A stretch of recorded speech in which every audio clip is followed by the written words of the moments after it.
దేవుడు నోవాహును రక్షిస్తాడా, రక్షించడా? మీ అభిప్రాయం చెప్పండి. దేవుడు నోవాహును రక్షిస్తాడా, రక్షించగలడా, రక్షించలేడా?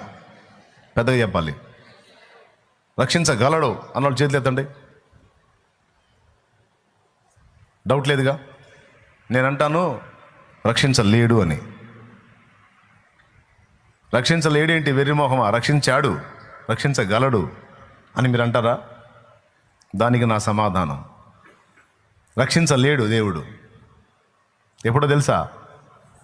దేవుడు చెప్పిన మాట మీద విశ్వాసం ఉంచి విధేయత చూపి నోవా ఓడ కట్టకపోతే ఎలా రక్షించేవాడు చెప్పండి? రక్షించగలడు అని చేతులేరు ఎత్తారు. ఎలా రక్షించగలడు? దేవుడు నోవహును రక్షించాలంటే దేవుడు చేసే పని దేవుడు చేస్తాడు. భక్తునికి దేవుడు చెప్పిన పని కూడా భక్తుడు చేయాలి.